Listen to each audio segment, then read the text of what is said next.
এই অবস্থাতে রাজনৈতিক দলগুলোর যে ভঙ্গিভঙ্গি কিংবা তাদের যে আত্মবিশ্বাস কিংবা তাদের যে তৎপরতা, অবস্থা দৃষ্টে মনে হচ্ছে যে উভয় দলই ক্ষমতায় যাওয়ার জন্য শতভাগ নিশ্চিত।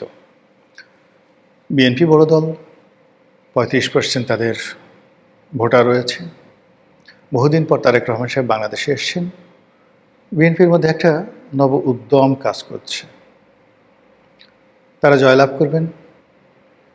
তাদের জনপ্রিয় যারা সকল নেতা রয়েছেন, শীর্ষ নেতৃবৃন্দ রয়েছেন, তারা মন্ত্রী হবেন, দেশ পরিচালনা করবেন, এটাই স্বাভাবিক এবং সেটা নিয়ে কারো কোনো মাথা ব্যথা নেই। কিন্তু আতঙ্ক শুরু হয়েছে জামাতকে নিয়ে।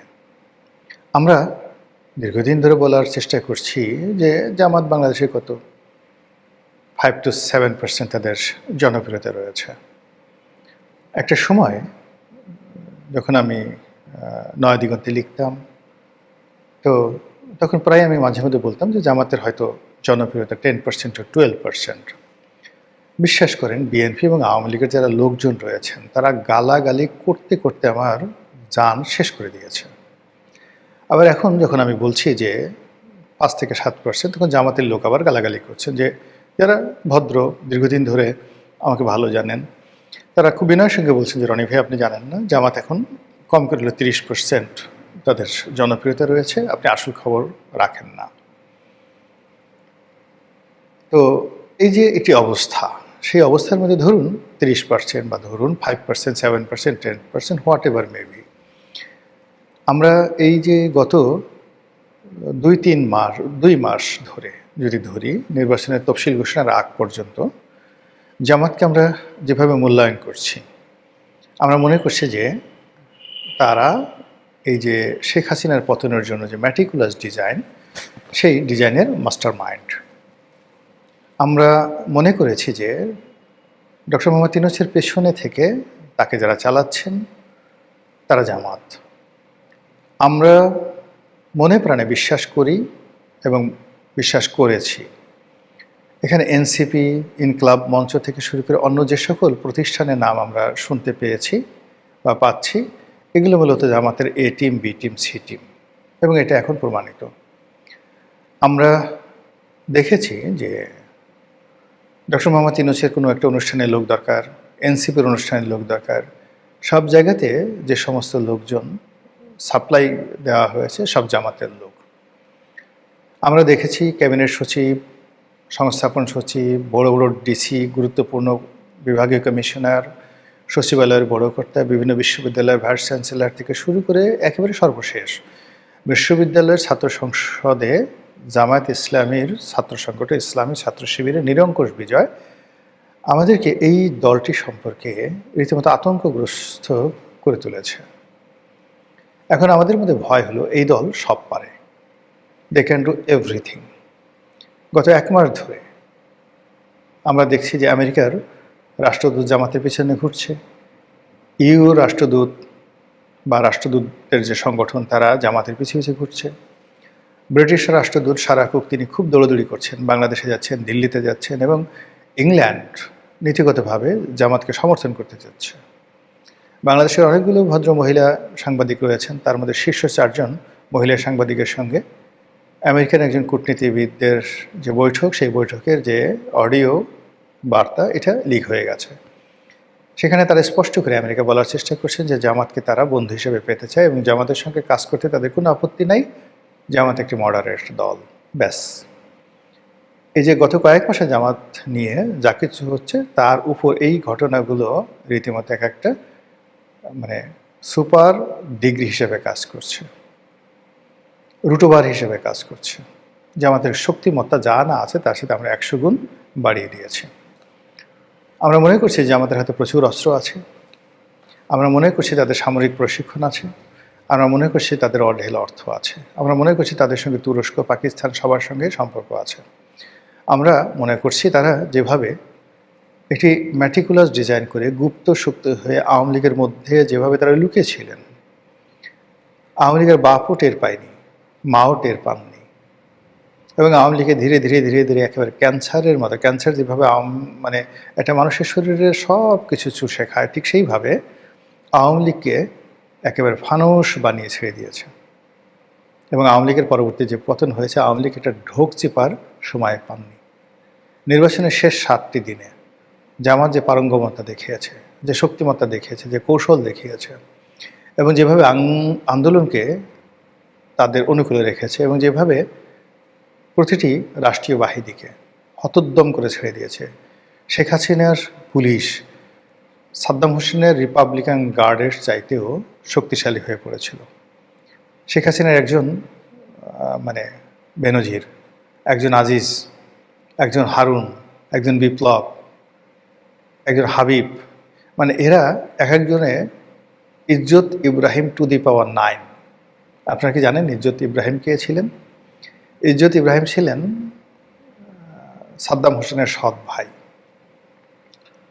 তো তার একজন বিখ্যাত জেনারেল, তার দুজন লোকে ইরাকের লোক খুব ভয় পেত, ইজ্জত ইব্রাহিমকে, আর একজন হলো কেমিক্যাল আলী, ইরাকের কুর্দিদের উপর যিনি গ্যাস চার্জ করে হাজার হাজার কুর্দিকে মেরে ফেলেছিলেন।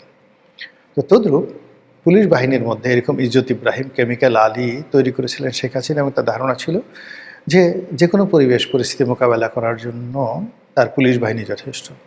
সারা বাংলাদেশ বিট্রে করবে, কিন্তু পুলিশ কখনো তার সাথে বিট্রে করবে না।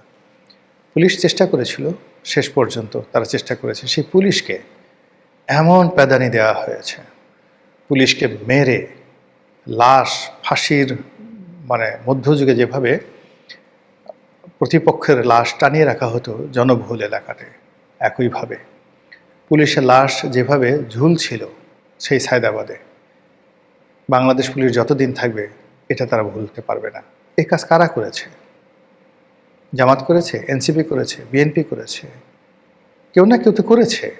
এই কাজ আওয়ামী লীগ করেনি, নাকি পুলিশের লোক করেছে, হোয়াট এভার মেবি, যারা মাস্টার মাইন্ড দায় তাদের উপরই বর্তাবে। এরপর ধরুন থানাগুলো যেভাবে পোড়ানো হয়েছে, যেভাবে অস্ত্রগুলো লুট করা হয়েছে, যেভাবে একটার পর একটা সরকারি অফিসগুলোতে আগুন লাগিয়ে দেওয়া হয়েছে, যেভাবে আওয়ামী লীগের লোকজনদের মনে রীতিমতো মৃত্যু ভয় জাগিয়ে দেওয়া হয়েছে, তারা শুধুমাত্র সীমান্ত পাড়ি দেওয়ার জন্য পাগল হয়ে গেছে। অনেক বড় বড় আওয়ামী লীগ নেতা তারা কাণ্ডজ্ঞান হারিয়ে পাহাড় অতিক্রম করতে গিয়ে হার্ট অ্যাটাক করে মারা গেছেন।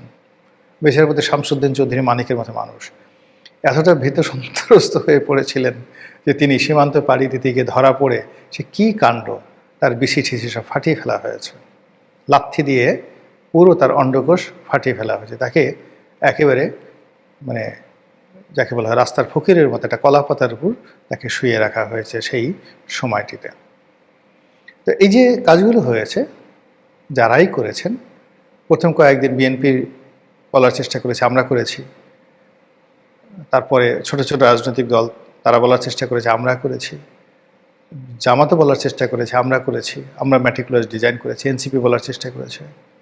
কিন্তু এখন পরিস্থিতি এমন অবস্থা হয়ে গেছে, কেউ আর এখন ম্যাটিকুলাস ডিজাইনের অধিকর্তা হতে চাচ্ছেন না, কেউ আর এখন মানে সেই মাস্টার মাইন্ড হতে চাচ্ছে না। কিন্তু ঘটনা তো ঘটে গেছে, সিরিয়াস ঘটনা ঘটে গেছে। এবং আপনি জানেন যে রাষ্ট্রে যখন কোনো একটা ঘটনা ঘটে, রাষ্ট্রযন্ত্রে কোনো একটা ঘটনা ঘটে, ওটার প্রতিশোধ 100 বছর পরে হলেও সেটি নেওয়া হয়।